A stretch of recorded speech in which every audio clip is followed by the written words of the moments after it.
Esto no es una historia cualquiera, así que si vas a escucharla, hazlo de verdad. Ponte cómodo, abre tu corazón y quédate hasta el final, porque el final te va a erizar la piel. Esta es la historia de un Dios vivo.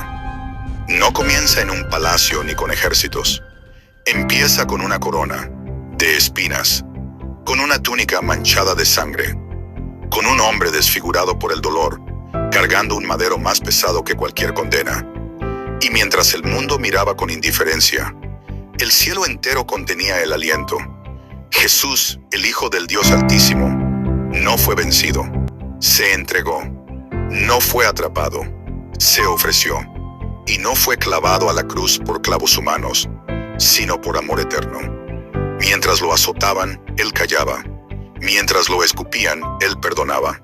Mientras lo colgaban entre dos criminales, Él se convertía en el puente entre el cielo y la tierra.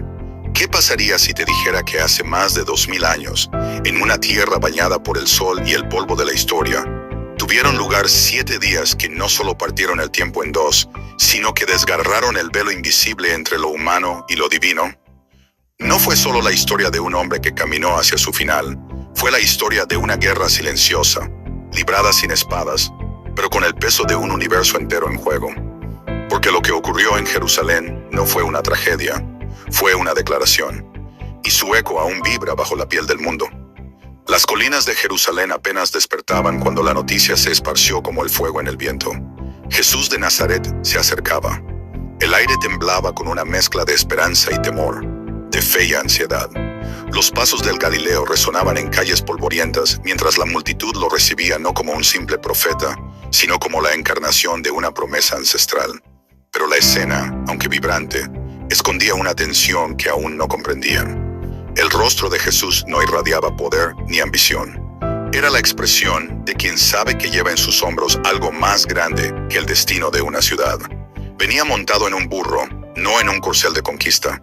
Cada paso suyo no anunciaba victoria militar, sino la antesala del dolor. La gente gritaba, ¡Hosana!, component placement, sin saber que aquellos mismos labios pronto gritarían, ¡Crucifícale!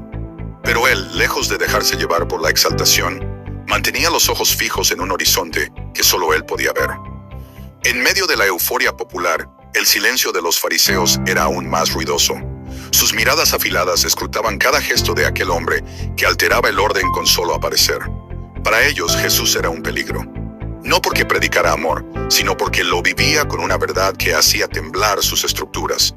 Lo que no sabían era que ya estaban siendo desenmascarados. No por las palabras, sino por la autoridad que solo el Hijo del Hombre podía ejercer sin alzar la voz. Y entonces sucedió lo impensable. En el corazón del templo, donde debía respirarse reverencia, Jesús se enfrentó a la hipocresía de su tiempo. No con discursos largos, sino con un acto que aún sacude la historia. Volcó las mesas de los cambistas. La ira santa rompió el aire. No era violencia, era justicia. No era furia, era limpieza. En ese instante quedó claro, Jesús no vino solo a sanar cuerpos, sino a purificar almas, incluso a costa de su vida. Destruid este templo y en 3 días lo levantaré, dijo, no hablando de piedras, sino de carne, de su cuerpo. Nadie entendió, o no quisieron entender, porque aceptar esa verdad habría significado derribar siglos de poder, y el poder, cuando se siente amenazado, se vuelve letal. Mientras la ciudad se debatía entre la admiración y la sospecha, los días avanzaban con un ritmo implacable. Las sonrisas se tornaban dudas, las dudas, miedo, y el miedo, conspiración. Jesús sabía que ya no había marcha atrás. Lo que debía cumplirse estaba escrito más allá del tiempo. Y fue entonces cuando el sol comenzaba a ocultarse tras los muros sagrados de Jerusalén, cuando una nueva sombra empezó a descender.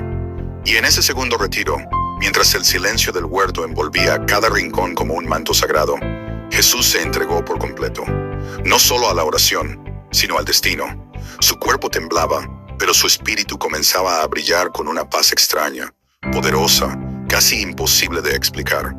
El cielo no se abrió con truenos ni voces. No hubo ángeles visibles ni luz cegadora.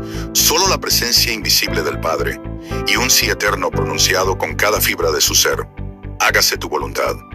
Fue en ese momento En ese punto invisible entre el quebranto y la entrega donde ocurrió una batalla que no se cuenta en los libros de historia, pero que cambió para siempre la historia humana. Porque allí, en medio del dolor, Jesús venció sin pelear. Se rindió para conquistar. Aceptó la cruz antes de que el madero tocara su piel. El sacrificio ya estaba hecho en el corazón, mucho antes de que lo clavaran al poste de ejecución. De pronto se escucharon pasos, luces, voces mezcladas con el crujir de la tierra. Las sombras de la traición se acercaban con antorchas encendidas y espadas listas para atrapar a un hombre que nunca opuso resistencia. Judas caminaba al frente, su silueta temblorosa, marcada por la culpa antes siquiera de haber besado la mejilla de su maestro. El momento era grotescamente simbólico. El beso, un gesto de amor, transformado en señal de entrega. El Salvador, vendido por el precio de un esclavo. Y aún así, Jesús lo miró con ternura. Amigo, ¿con un beso entregas al Hijo del Hombre?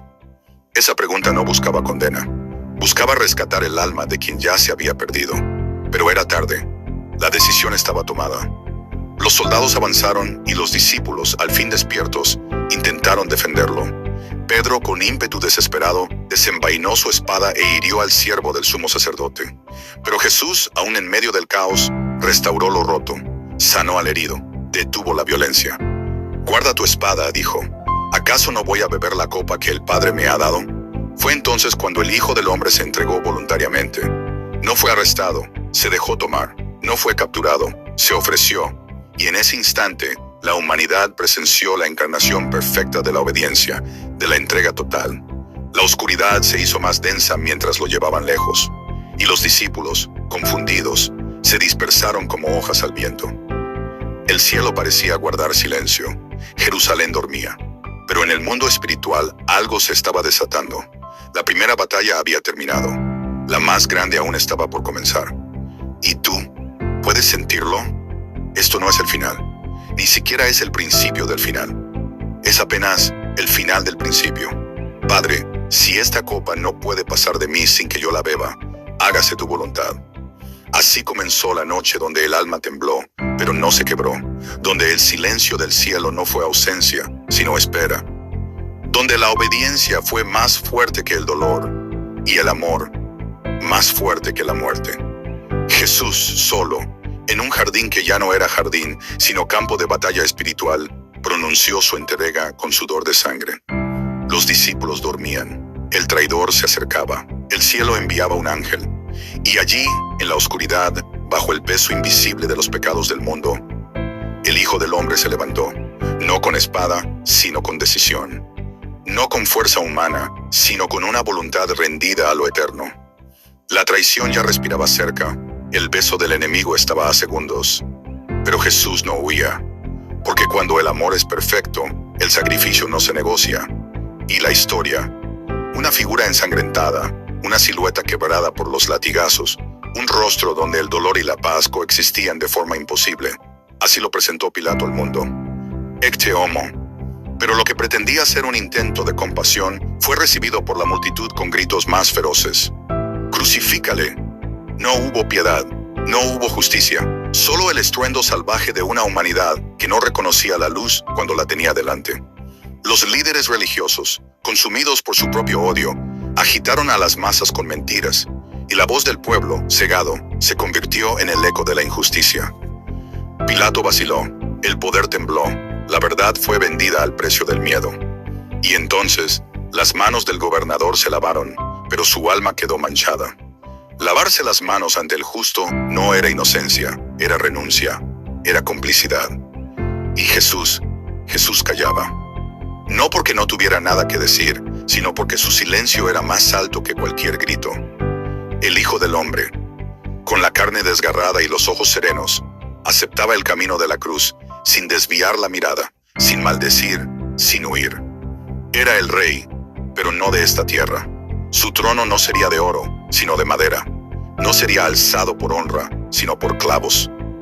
Los soldados se burlaban. Le ofrecían una caña por cetro, una corona de espinas por gloria, y un manto manchado de sangre como burla grotesca de su realeza. «Salve, rey de los judíos», decían riendo. Pero en lo profundo del universo, los ángeles callaban. El cielo contenía el aliento. para el mundo era escarnio, para el plan divino era el acto más sublime de amor jamás visto. Pilato, cada vez más turbado, se giraba una y otra vez hacia la multitud buscando lógica, buscando sentido. ¿Qué mal ha hecho? Nadie respondía con razón, solo con rabia. Y fue entonces, cuando ya no quedaba espacio para la diplomacia ni para la verdad, que el gobernador pronunció la orden que cambiaría la historia para siempre. Entregó a Jesús para que fuese crucificado. Los soldados se lo llevaron. Las piedras del pretorio todavía guardaban el eco de las palabras «Crucifícale», y los pasos de aquel que caminaba hacia su destino resonaban firmes en medio del caos. El madero lo esperaba, el Gólgota lo llamaba, y la redención. La calle era estrecha, la piedra afilada, el aire pesado como plomo. El sol subía implacable, pero no calentaba. Jerusalén, ese día, no se vestía de fiesta, sino de juicio. Y a la cabeza de esa procesión, un hombre destrozado avanzaba como quien lleva no solo un madero, sino el dolor del mundo entero. Jesús de Nazaret, aquel que había sanado enfermos, que había alimentado multitudes, que había perdonado pecados con una mirada, ahora caminaba hundido, no en derrota, sino en obediencia. ¿Quién es este que no se resiste? ¿Quién carga la cruz sin protestar? ¿Qué clase de rey sangra en silencio? La turba no comprendía, los soldados no comprendían, ni siquiera Simón de Cirene, que sudaba bajo el peso de un madero que no le pertenecía, pero que sin saberlo le estaba acercando al corazón mismo del cielo. El Gólgota ya se alzaba al fondo, seco, baldío, como una herida abierta en la piel del mundo. El lugar donde la vida y la muerte se encontrarían cara a cara. Jesús cayó de nuevo, no por falta de voluntad, sino porque su cuerpo ya no respondía. Y cada caída era como una campanada sagrada que anunciaba que lo eterno estaba por irrumpir en lo temporal. Un grupo de mujeres lo miraba entre sollozos. No gritaban, no pedían milagros, solo lloraban. Y Jesús, aún jadeando, aún cubierto de sangre, levantó el rostro hacia ellas. No les ofreció consuelo fácil, no pidió ser llorado. Sus palabras fueron advertencia y profecía. No lloréis por mí, llorad por vosotras y por vuestros hijos. Porque si así trataban al justo, ¿qué pasaría con los culpables? Era como si dijera, hoy me veis sufrir, pero llegará un tiempo en que desearéis no haber nacido. La cruz seguía su camino, Simón seguía cargando, el pueblo seguía observando, y el Hijo del Hombre seguía amando. A pesar del desprecio, a pesar de la sangre, a pesar del peso. El Gólgota estaba a metros. Las sombras eran más densas. El mundo aún no lo sabía, pero estaba a punto de presenciar el momento donde el cielo y la tierra se tocarían a través de 3 clavos. Un hombre colgado de un madero, inmóvil, sangrante, desfigurado. Y sin embargo, algo en esa escena provocaba más inquietud que 100 ejércitos marchando. Jesús había entregado su espíritu. El cuerpo seguía allí, suspendido entre la tierra y el cielo. Pero ya no era solo un cuerpo. Era el eco visible del sacrificio invisible. El aire se volvió denso, los murmullos cesaron, hasta el viento parecía contener la respiración. El Gólgota, minutos antes lleno de gritos, ahora era sombra y polvo. Los soldados, antes indiferentes, ahora evitaban mirarse entre ellos. Algo se había roto, algo que no se veía, pero se sentía. Era viernes, y se acercaba el Shabbat. La ciudad santa, ajena al milagro que acababa de ocurrir, continuaba su ritual. Lámparas encendiéndose, puertas cerrándose, familias preparándose para el descanso. Pero en la cima de aquel monte, la muerte colgaba aún visible, cruda, definitiva. Ninguno de los suyos se atrevía a acercarse, ni Pedro, ni Tomás, ni los otros. El miedo los tenía recluidos, como si la esperanza hubiese sido clavada junto a su maestro. Y sin embargo, entre el silencio y la sangre, 2 hombres se atrevieron a romper el miedo. No fueron de los 12, no fueron galileos, fueron miembros del Sanedrín, hombres respetables, de túnica y nombre, que hasta entonces habían seguido a Jesús en secreto. Uno se llamaba José, de Arimatea, el otro Nicodemo. Nadie lo esperaba, nadie lo pidió, pero ellos fueron. Fueron al mismo Pilato, al gobernador que había sellado el destino de Jesús. Y lo que pidieron no fue una explicación, ni una absolución. Pidieron el cuerpo. Pilato, sorprendido por la rapidez de la muerte, ordenó confirmar el deceso. Un soldado se acercó a la cruz. No rompió las piernas del crucificado, como era costumbre para acelerar la muerte. En cambio, levantó su lanza y la clavó con fuerza en el costado.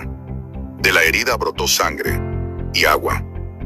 No fue solo un signo médico, fue el símbolo definitivo. Lo que salía del cuerpo de Jesús no era solo fluido humano, era la fuente que lavaría a todos. José y Nicodemo envolvieron el cuerpo con cuidado. No lo veían como cadáver, lo veían como ofrenda. Trajeron lino limpio, mirra, áloe, no por lujo, sino por amor. Un amor que ya no necesitaba testigos ni palabras. El sepulcro estaba cerca. Era nuevo, tallado en roca, nunca usado. José ofreció su propia tumba. Allí depositaron el cuerpo, no como quien esconde algo muerto, sino como quien siembra algo eterno. Rodaron la piedra, sellaron la entrada. El silencio volvió, y la noche comenzó a caer sobre Jerusalén. Pero lo que nadie sabía aún es que debajo de esa roca, el cielo ya empezaba a latir. Lo sientes, no es solo una historia, es un llamado eterno que atraviesa el alma. Los gritos ya habían cesado. Las manos que aclamaban 5 días atrás ahora estaban cerradas, temblorosas, incapaces de reaccionar.